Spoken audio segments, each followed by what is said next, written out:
Folks, somebody told a lie, and we are going to find out who. Hey, what's up, everybody? It's Charles Sabanson, and welcome you guys to another episode of the Dreamers Pro Show. We cover everything from sports, hot topics, classic debates, entertainment, and we give you guys a fresh perspective on things and how we see them. And today we have a very serious show in store for you guys. Before we get into it, please make sure you like the video and sub to the channel. This is one of the most confusing shows we produced in quite some time. Okay. As you guys know, about 2 weeks ago, there was a viral interview that took place on the Kelsey Brothers podcast, where LeBron went there to talk about a bunch of things, his career, Bronny James, and he also spoke about this famous pickup game that took place in Chicago. I think this was before he got to the NBA, where players like Antoine Walker, Sam Cassell, Ron Artest, and of course the GOAT Michael Jordan was involved. And Michael Jordan was doing these summer pit runs or whatever it is, right? And LeBron was invited, right? So LeBron goes on the podcast and they ask him about this game. And he goes on there and says something to the effect of,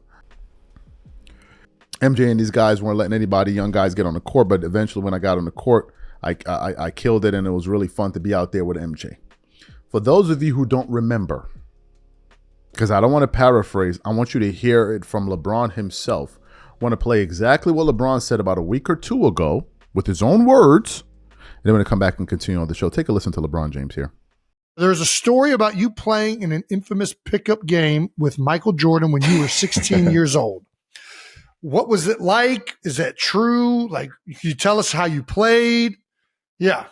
So when I finally was able to get on the court, first of all, MJ, Antoine Walker, and the rest of those guys did not let young guys get on the court at all. And I was 16 years old. I was sophomore in high school. And it takes a while to get on the court. It's usually when the older guys, they get tired and they don't want to play no more. They like whatever. But I did. And I was able to get on the court alongside. I was on the court with Michael Jordan, Antoine Walker, Penny Hardaway, Ron Artest, Michael Finley, all these guys. Who guarded you? Nobody. I was unguardable. Listen, I was 16. I was 16. I was high school sophomore. Baby. Was 16 the baby fro? Yep, that was the baby fro. Yeah. I was in Chicago at MJ's court. It was called Hoops. There's a clip out right now of actually Meta World Peace talking about that moment as well. Like, I gotta check it out. When I finally got out there, I was like, I'm busting ass, man. I was nervous. I was nervous as hell, being out there with MJ and the rest of those guys. But I'm like, are you kidding me? I was like, I'm about to go crazy, and I did, man. That's awesome, man. I did. So you heard LeBron James, right? You heard him with his own words. It's not me, it's him. Now here's what's interesting. We did a show about it. They got about 200,000 views, where it was about LeBron talking about how he was unguardable, and I did a show analyzing him being guarded by Kobe Bryant. Fantastic. In the comments, LeBron fans were saying it's true. Go to what even Ron Artest said, because LeBron referenced Ron Artest. Fantastic. So last night, I was just kind of sitting around relaxing, just doing my thing. Mitch sends us an article to the group chat, and I click on it. I'm like, what is this? And the article has the following headline. It says, "The moment LeBron James met Michael Jordan, it was like listening to God."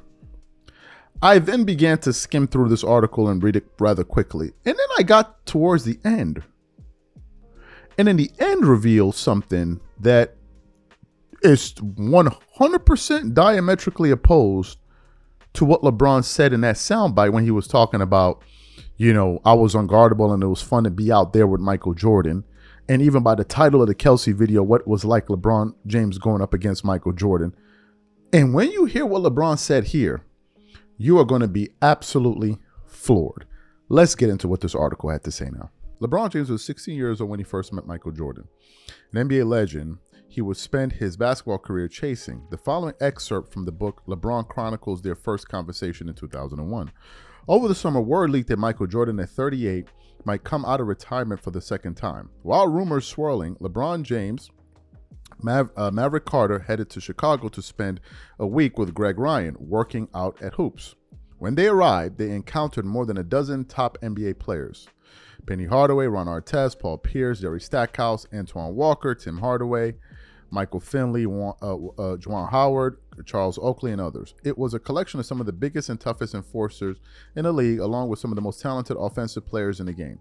Each day they would arrive, spend an hour lifting with a team trainer, and then they would play pickup games. Jordan wasn't around, but his personal trainer, Tim Grover, ran the place. And for LeBron, it was an opportunity to be in Jordan's inner sanctum, watching some of the greatest players in the world train. It was immediately apparent that there were no boys in this world. These dudes were men, drenched in sweat and their bodies chiseled with muscle. They weren't playing. They were running and banging and talking trash in their own unique vernacular. The NBA players didn't pay much attention to LeBron, but part way through the week, Grover arranged for LeBron to get in one of the pickup games. LeBron laced up his sneakers like an interloper. He stepped onto the floor and immediately realized it was different from any other floor he'd been on. The dimensions were the same, but the players were so much bigger that the driving lanes to the basket were harder to see. Everyone's arms were so much longer and the passing lanes were much narrower. It was as if the court had shrunk. LeBron ended up guarding Jerry Stackhouse, who made a point of taking him to the hole, demonstrating that LeBron wasn't ready to defend at this level. And Antoine Walker talked bleep the whole time, giving LeBron a taste of what he was in for in the NBA. But LeBron maintained his poise. Although he had trouble guarding guys on defense, he was able to get up and down with them on offense, making several impressive passes and knocking down a couple of shots. It was a tremendous confidence boost to receive a pass from an NBA great and turn it into a bucket. For Maverick, it was impossible not to swell with pride as he watched LeBron visit the world he'd soon occupy as a full-time tenant. He was running with millionaires who drove luxury cars, were married to beautiful women, and were raising families. They were pros, and seeing LeBron play with them made it easier to visualize LeBron's future. At the end of the day, after all the players left, LeBron and Maverick stayed behind to help Ryan and Grover clean up. One afternoon towards the end of the week, they were walking out of the door and they spotted a red Ferrari coming down the street. As it came to a stop, they noticed who was driving: Michael Jordan. "Holy bleep," Maverick said. LeBron froze, staring at Jordan as he stepped out of the car and walked towards them. LeBron had never seen his idol up close. It looked as though he was levitating. Jordan had a lot on his mind at the time. After being away from the game for 3 years, he was gearing up for a comeback. He realized at his age, he probably wouldn't be able to play at the same level people had become accustomed to when he walked away from the game. One of the lessons he learned during his career was that it was impossible to live up to the other people's expectations. All he could do was set up his own expectations and try to meet them. Another thing he learned was the power of silence. He still hadn't told anyone his comeback plans. He was keeping all of that close to his vest. Approaching the gym, Jordan looked at LeBron, said hello, and invited him and Maverick back inside. They followed Jordan to the weight room. Grover and Ryan joined them. No one else was around. Jordan smiled at LeBron, the kid who people were saying would be his heir. LeBron met his gaze. Surrounded by weight machines, Jordan kept it light, talking in general terms about the NBA and what it meant to be a professional. LeBron listened and nodded. The experience was too surreal to process. The conversation lasted about 15 minutes, and Jordan dispensed no advice, but gave LeBron something more valuable than words: his cell phone number. Maverick was stunned. LeBron didn't know what to say. Jordan's shoes were on his feet, and now Jordan's number was in his pocket. At 16, LeBron had joined a very select club of people in the world who had direct access to Michael Jordan.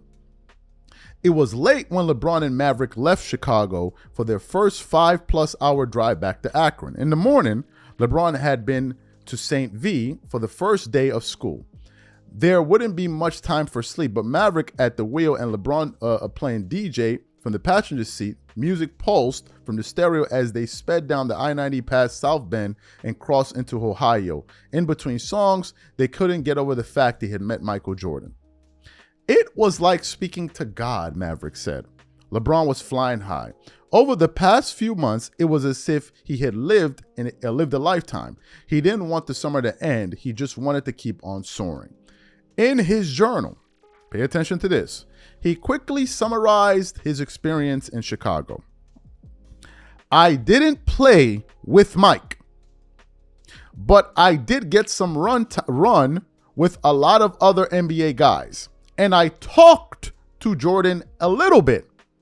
He didn't really give any advice. He just told me to keep my head on straight. We all went out to dinner at his restaurant. The steak and mashed potatoes were tight. So you heard what LeBron said. I want to read that last paragraph again. In his journal, he quickly summarized his experience in Chicago. I didn't get to play with Mike, but I did get some run with a lot of other NBA guys, and I talked to Jordan a little bit. Well, we have a problem here. Because in a soundbite we played for you guys earlier, LeBron clearly said it was fun being out there with Mike. And I was unguardable. So it gave the sense that LeBron played with Michael Jordan and he was unguardable. Now, the first thought when we first heard it was that LeBron played on a team and Michael Jordan couldn't guard him. Then we did that video. I'm like, this makes no sense. LeBron is unguardable at 16. I'm showing you a video of him at 27 being guarded by 34-year-old Kobe. So people are now saying, no, they played on the same team. But now LeBron is saying, let me read it with his own words. I didn't get to play with Mike, but I did get some run time with a lot of other NBA guys, and I talked to Jordan a little bit. When will the lies stop, my boy? When will the lies stop? So according to LeBron himself, he never played with Mike. He played, but never played with Mike. He said it himself. So which means, what? Oh, Lord, what is the purpose of all of this capping?